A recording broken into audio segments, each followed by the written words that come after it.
Welcome to your very special program, Unmasking the Snares of the Devil. My name is Robert Onsando.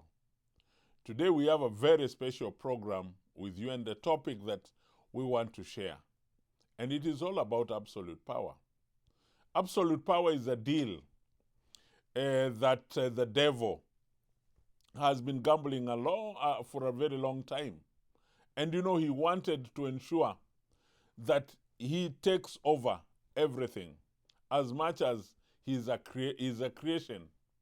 God created him, but he wanted to overthrow again God, who is the creator, just to be at the top most position. This was manifested in the devil while still in heaven. And that's how he lost his position and he was thrown here on earth. And he did not stop there because he still wanted to ensure that each and every person knows what God wanted. It's like God wanted to curtail man and to have the absolute power. So what happened in his mind, in his thinking and mission? Let's read in Isaiah 14 and get to know exactly what the devil was thinking about, and that was what prompted him to be ejected from heaven. And this is what he says. I would want to start from verse, let's start from verse 12, 14, 12. How art thou fallen from heaven, O Lucifer, son of the morning? How art thou cut down to the ground, which didst weaken the nations? For thou hast said in thine heart. He talked by himself. He was thinking. This was his imagination. I will ascend into heaven. I will exalt my throne above the stars of God. He wanted to ascend into heaven. That's number one. Number two, he wanted to exalt his throne above the stars of God. I will sit also upon the mount of the congregation in the sides of the north. He wanted to be at the top. He wanted people to listen to him. He wanted people to see him. And that is what we call absolute power. And this was all manifested in his mind. And that is the danger of people having things that they think that they are the best. I want to share with you two people from the Bible in the Old Testament who had absolute power and what happened with them with the absolute power that they themselves pretended to be having. Actually, one is Nebuchadnezzar. Nebuchadnezzar was the king of Babylon. This was in the year 650 before Christ was born. And what happened to him? He appeared to be very successful because he conquered all the nations. And one day, something happened to him. This is in Daniel 4:20. I want to read Daniel 4. Daniel 4:20. Daniel 4:28. Daniel 4:28 says, all this came upon the king Nebuchadnezzar. At the end of 12 months, he walked in the palace of the kingdom of Babylon. Verse 29. Verse 30 now. The king spake and said, is not this great Babylon that I have built for the house of the kingdom by the might of my power and for the honor of my majesty? This is what we call self. Nebuchadnezzar thought and believed that by his own power, by his own probably knowledge, he created, he did what Babylon was at that particular time. And he was like making himself, he didn't know that God was there behind him when he was becoming successful as he was. But he said, is not this great Babylon that I have built? How many of us look back and say that if I was not in this church, this would not have happened? How many of us think that when we are not in the church will never grow? How many of us, when they sit in a meeting or in a board meeting, unless they speak and give their resolutions, it's like nothing has happened? This is what we call absolute power. People who think about themselves to be more special than others. People who think that they are the only ones who can make a decision. Even if 10 others have decided and agreed, and he or she has not contributed, then it's like nothing has happened. That's what we call absolute power. Nebuchadnezzar had the absolute power, and he thought that he was the one who developed and made Babylon as great as it was. And that's why he was saying, is this not what I? When you hear people say I all the time, referring to themselves, then there's something wrong. It is a syndrome that the devil has planted in them. We normally say it's a DNA because it is not theirs, it is the devil who has planted that in them. In fact, his son who took over him, Belshazzar, had the same problem. And you know, when Belshazzar took over, some of the people who were working with Nebuchadnezzar came to him. And they were like, do you know your father was very ruthless? We hope that you are going to be a bit soft. You are going to change your way of leadership. But what did Belshazzar say? In chapter 5, Daniel chapter 5. Let's read Daniel chapter 5, 22. Daniel 5:22. What did Belshazzar say? And thou his son, O Belshazzar, has not humbled thine heart, so thou knewest all this.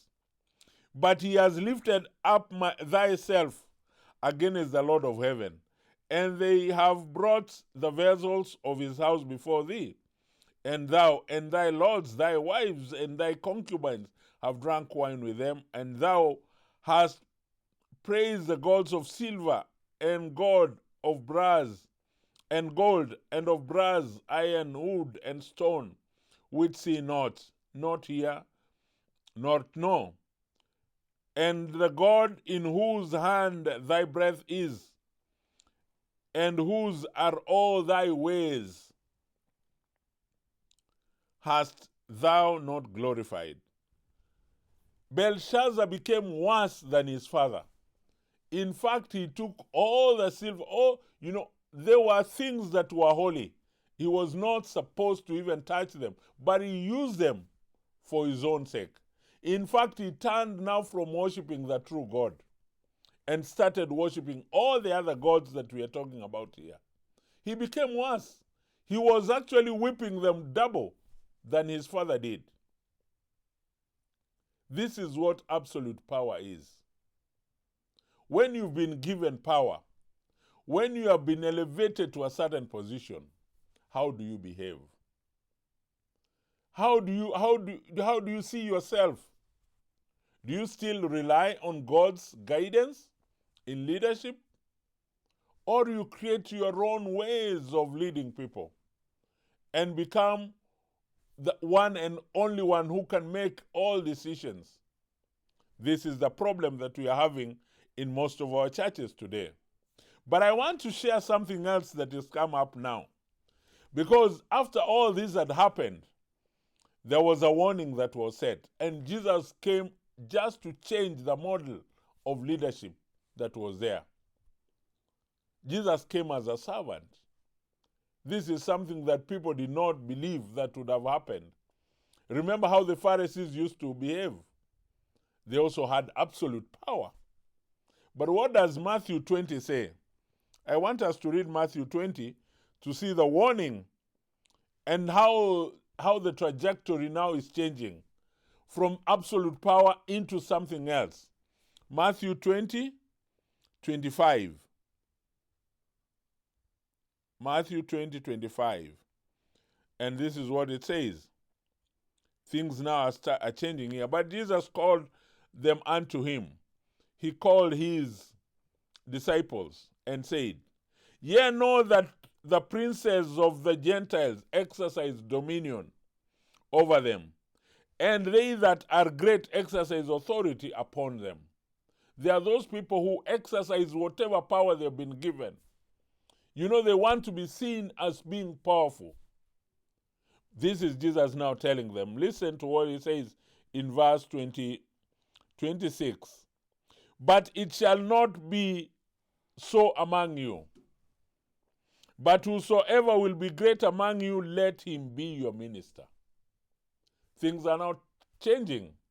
Because initially what used to happen, it was a boss mentality, bossy syndrome that was prevailing all over.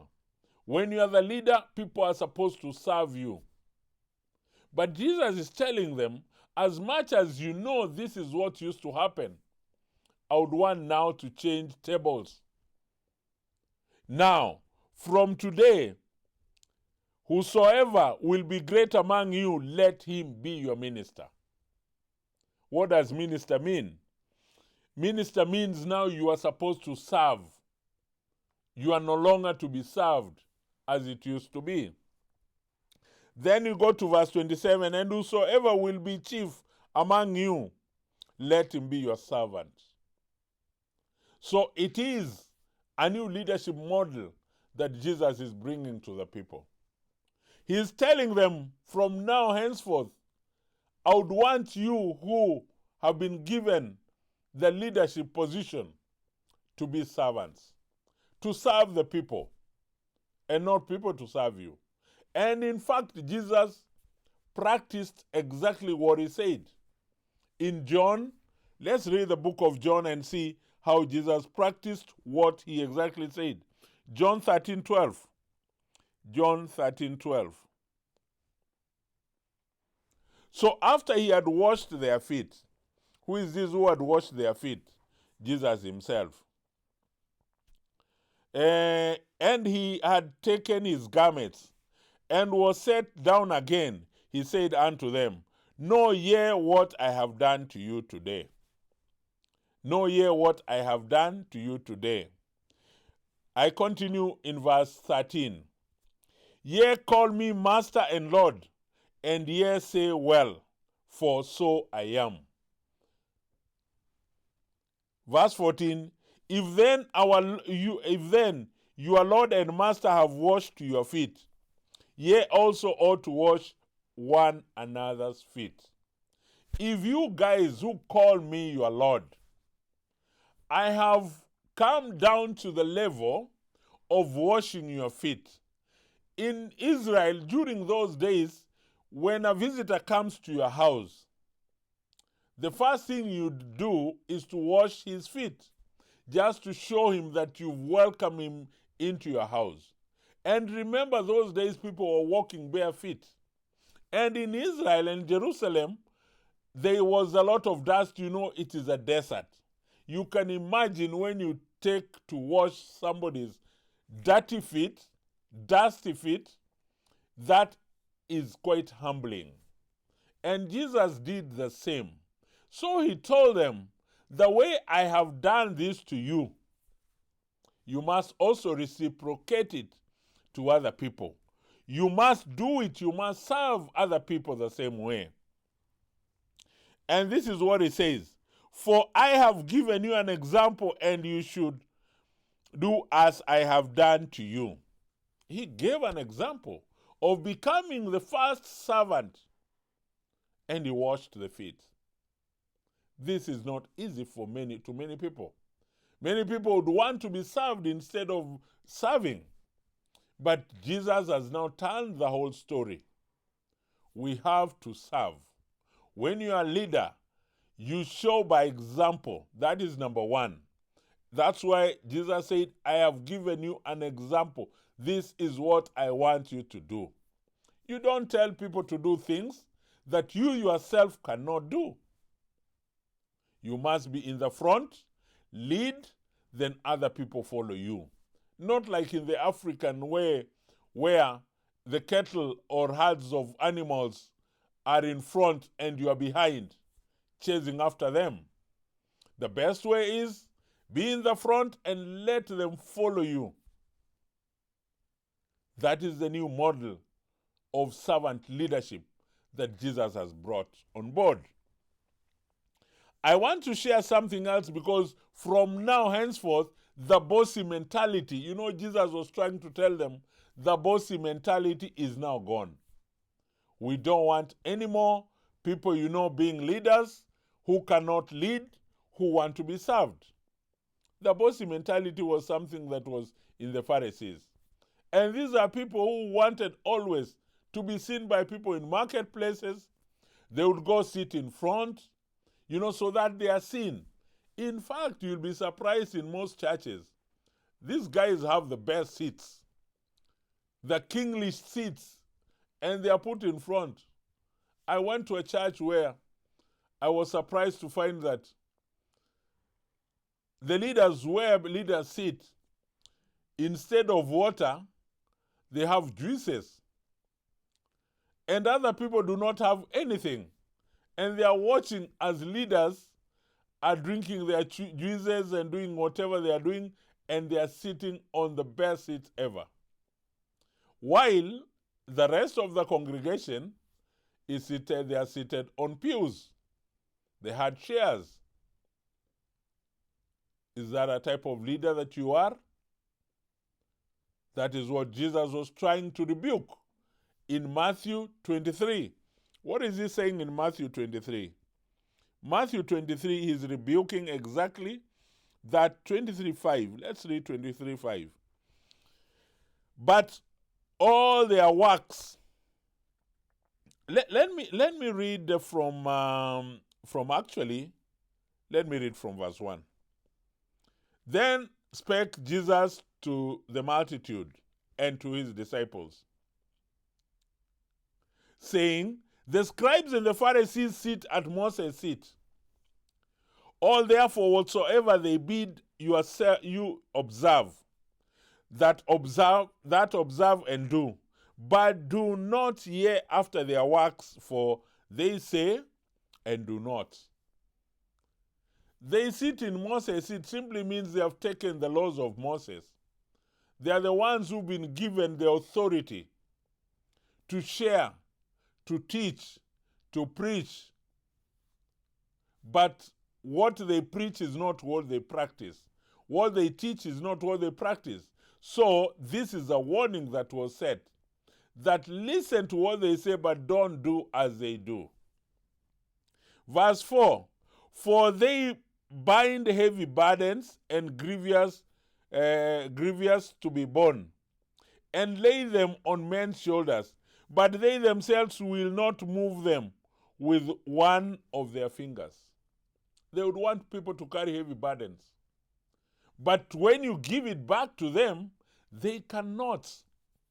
They will not be able to shoulder that. And that is what Jesus is rebuking.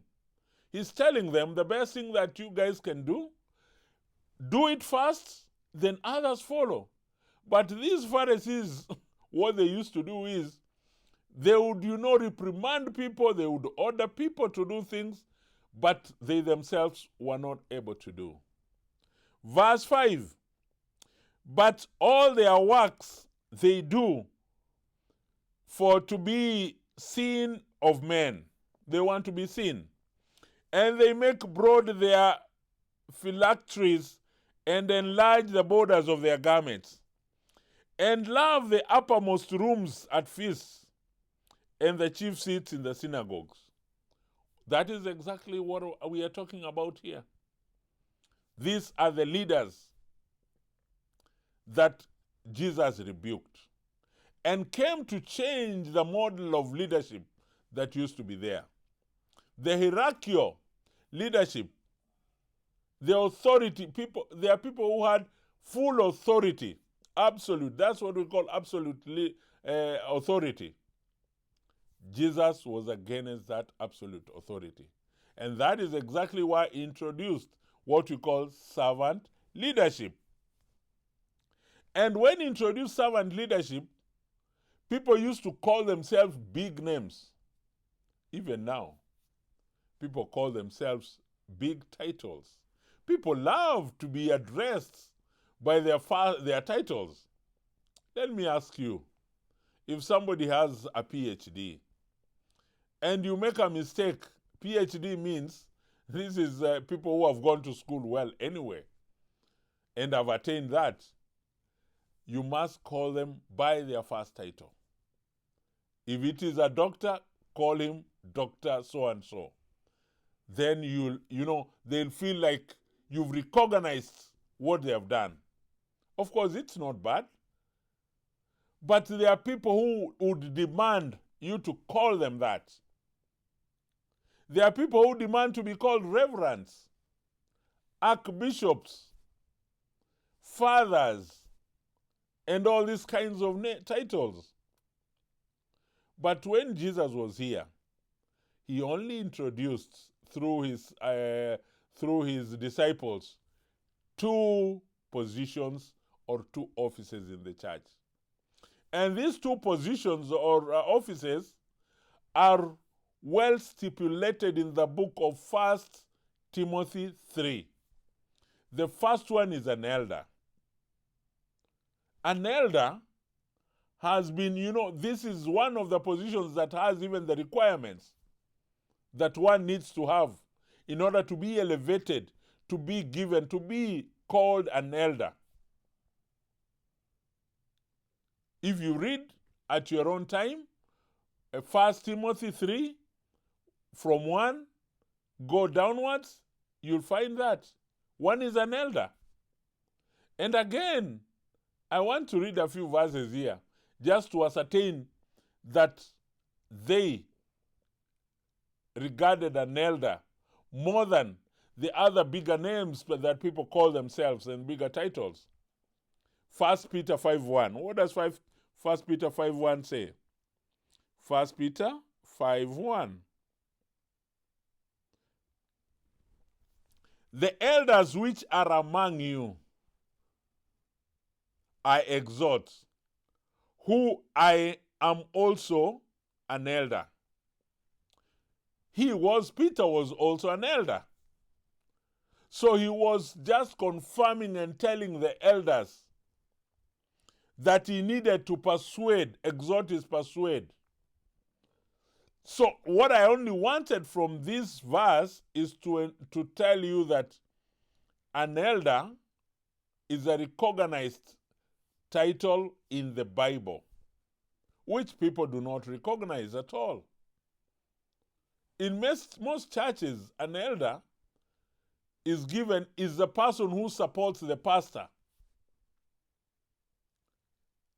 If you have time and you read Alexander Strock's book on biblical eldership, you'll get what we are talking about here. And another verse that will also explain to you or even further talk about an elder is 1 Timothy 5:7. 1 Timothy 5:7 also refers to an elder. 17. Let the elders that rule well be counted worthy of double honor.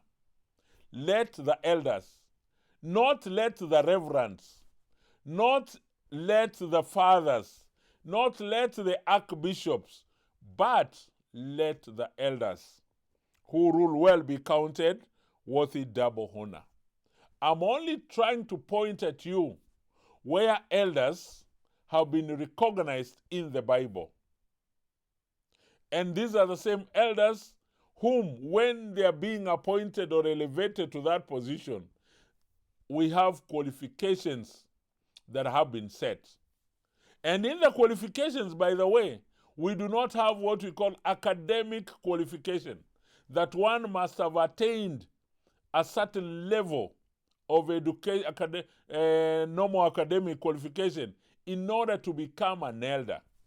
However, I'm not saying academic is not required, because it is important for your understanding. Most of these things, most of the gospel, the Bible, and the books that we read are in English anyway, or in other languages. So you are required to have at least basic education that will enable you read and understand the Bible. I want also to share with you something else that is here about the deacon. Deacon is another position that is in the Bible. And where can you find this? 1 Timothy 3 verse 8. And it says, likewise must the deacons. I just wanted us to know that. Must the deacons, then there is qualification also put down for them.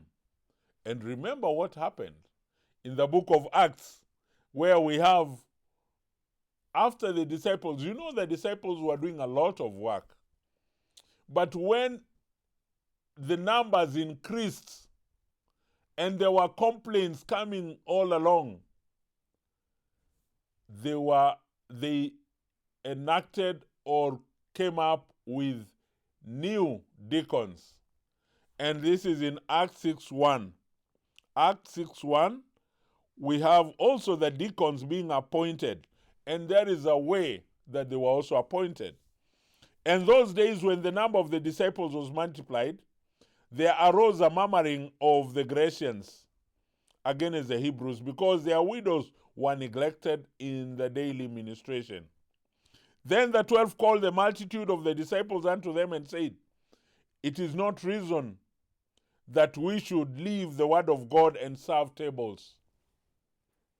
Wherefore, that is when now they decided to choose the first six, where Stephen was among them.